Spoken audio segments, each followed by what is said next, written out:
緑谷君、僕はクズのヴィランだ。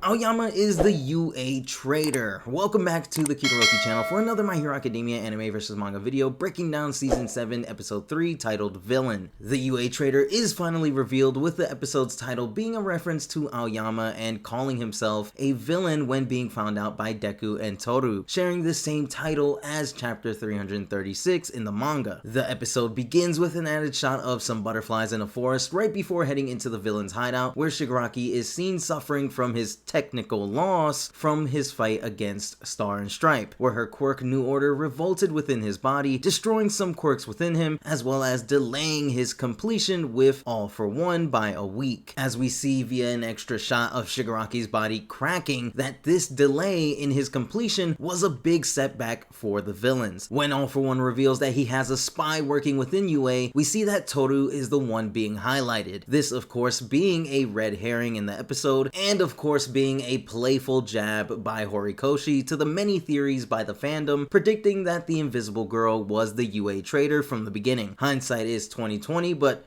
come on, it was super suspicious that her, including Aoyama, weren't a part of the USJ incident, and she happened to be unconscious during the forest training camp. After this, we get an added scene of the entire class training and further mastering their quirks in preparation for the all-out war that's to come. In the manga, we only get a single panel of Deku training with Bakugo, so seeing this extended in the anime, giving us a glimpse of what a third Deku versus Bakugo fight would look like at their current level of power, is amazing, and still gives me hope that this will eventually happen in the series. Moving on, Shoto is still figuring out a new technique that utilizes both sides of his quirk, that allows him to achieve a body that Dabi, his villainous brother Toya, can't burn. After this, Kaminari believes that the heroes have All for One and Shigaraki on the ropes, given that the heroes have Makia tied down in a facility, sleeping. Here we get an added shot of a sleeping Gigantomachia. As Bakugo explains that All for One is a beast at hide and seek, we get an added shot of All for One standing surrounded by a red aura. Bakugo and Momo further explain to Kaminari that given the circumstances, they are pretty much cooked, as the number in active heroes were cut down significantly after the Paranormal Liberation War arc, and All for One still has the advantage of being able to make the first move. Afro Deku almost falls back into his solo act again until Ida reminds him that they are a team, giving us added shots of Class 1A. Kaminari states that All for One is still smiling despite the circumstances, and we get an added shot of his water bottle showing his reflection. This is somewhat slightly different from the manga, as when he says this, he is going for a sip of water, and in a way this change fits this moment better, as his reflection on the water bottle gives off more of a sense of dread. In the forest, we see that Toru, worried about Aoyama, followed him to try and comfort him, as he hadn't smiled once since Deku returned to UA. Unfortunately, she stumbles onto Aoyama meeting up with his parents, where she overhears that Aoyama had been a spy for All for One since the beginning, making Aoyama the UA Traitor. Here we get Aoyama's backstory, where it's revealed that Aoyama, just like Deku, was born quirkless. Because of this, as a child, he didn't fit in with the other children, where he found it to be scary to be different from the others his age. His parents, desperately wanting their son to fit in so that he can chase his dreams like the rest of them, believed the rumor of a man who could give quirks to others. That man, of course, being All for One. His parents, both coming from wealthy and privileged families, were given everything they ever wanted, so their son being born quirkless and not being able to get the one thing he wanted, to feel normal, fretted over him being different from the other children, even more than he did. Granting their wishes, All for One bestowed Aoyama with the navel laser quirk, a quirk that made Aoyama suffer from a young age due to it being a poor fit for his body. Their overwhelming fear of Aoyama being different bought Aoyama a support item that would ease his stomach pain. Aoyama's dream then sprang from that desire to conform. He wanted to do as much for his parents as they had done for him, acting in service of others in pursuit of their happiness, the giving of himself for everyone else's sake. Unfortunately, his parents making a deal with All for One might as well have been making a deal with the devil himself, as All for One now had a hold over them, where if they didn't do what he wanted or ran to the police, and though his parents would have never made the deal if they knew it would turn out like this, betraying All For One in any way after granting their wishes meant that they would die. All For One forced Aoyama to attend UA, being his informant from the inside, giving him information on All Might, USJ, the location of the training camp, and now that Izuku had returned to UA, he wanted Aoyama to lure Deku somewhere alone. While holding up the facade of being a hero and smiling along with his classmates, it slowly ate away at Aoyama's mental health, where he now only sees himself as a villain. But as Izuku would point out to Aoyama during the revelation of him being the UA traitor to the entire class, deep down, if he truly saw himself as a villain, then he wouldn't have tried to save Bakugo and Tokoyami back in the forest training camp. Aoyama can still be a hero. This, all in all, was a truly messed up situation that Aoyama was put in, but he is such an incredible parallel to Deku in the way that they were both born quirkless and went down completely different paths when receiving their quirks. Not only that, but this also acts as a parallel to what had happened in the past when quirks first began manifesting. When looking at the history of My Hero Academia, it's so interesting to see the difference between those who manifested quirks during the advent of the extraordinary, fearing being different from the norm, becoming the new minority in the world way back then, to now when being quirkless puts you in the minority, but that fear of being different from what is now considered the norm is all still there. Though not that great to an extent that happened back then, as people were hunted down like animals just for being different, it's still a nice parallel to see that despite how things might have changed, there are a lot of things that still remain the same when it comes to society and how you are viewed with or without a quirk. Now, during Aoyama's backstory, the panel of Toru seeing Deku off in the distance is removed from the anime. An empty seat representing Aoyama's isolation is added in the anime. When Deku first stumbles onto what was happening, the anime makes a change where we don't really get to see Aoyama's mom's dramatic turn when getting caught and her desperate attempt to clear things up. It's such a shame too, because the manga showing Aoyama's mother having this sort of mental breakdown reaction to getting caught in a way where you really do feel bad for them, because in reality, even though they know what they are doing is wrong, they are still victims in this situation and don't want to die or see their son and family get in trouble for being manipulated by All For One. Aoyama gets an added shot of him from the aftermath of Deku vs Class 1A, zooming into his eye that reflects the entire class gathering around Deku. When Aoyama tells Deku that he's a villain, the panel of the cheese Aoyama left Deku that spelled out "I know" is removed from the anime. As Aoyama's parents take Aoyama to run, we probably get the most changes made to their backstory, as we get a ton of added scenes showing Aoyama's parents' wedding, a scene of an x-ray showing that Aoyama does indeed have that double jointed toe, which further proves that having that double joint in your toe is a clear sign that you will be quirkless. The scene also shows his parents' despair, realizing that Aoyama will be different. A scene of All For One is shown instead of the two random people talking about the rumors of All For One in the manga, and we see shots of Aoyama slowly growing up after receiving his belt. After getting some added shots of USJ and the training camp, the anime doesn't adapt that sad blank expression of Aoyama's eyes right before triggering Deku's danger sense and attacking him. And finally, Invisible Girl's face is revealed to Aoyama and Deku after reflecting Aoyama's navel laser, showing her tears and green and pink hair. After turning in Aoyama and his family, President Mike gets an added scene saying that he can't believe the traitor ended up turning out to be a student. In the room where they're being held, Toru is seen crying on Ojiro, with his hand on her shoulder, comforting her through the reveal of Aoyama being the traitor to the rest of the class. For some, this might come off as a little weird, as why would Ojiro out of everyone be the one to comfort Toru when they seemingly don't share a lot of screen time together? Well, for those that don't know, in the Team Up Mission spin-off, after forming a connection with each other, Toru does end up kissing Ojiro on the cheek after a mission together. So to say the least, they are really close with each other, which does make this probably the only ship in My Hero Academia that's pretty much confirmed, and is why Ojiro is the one to comfort Toru in this moment. Mineta gets an added scene asking if Aoyama was tricked, and as Aoyama tells everyone how rotten he is for lying and smiling with them despite them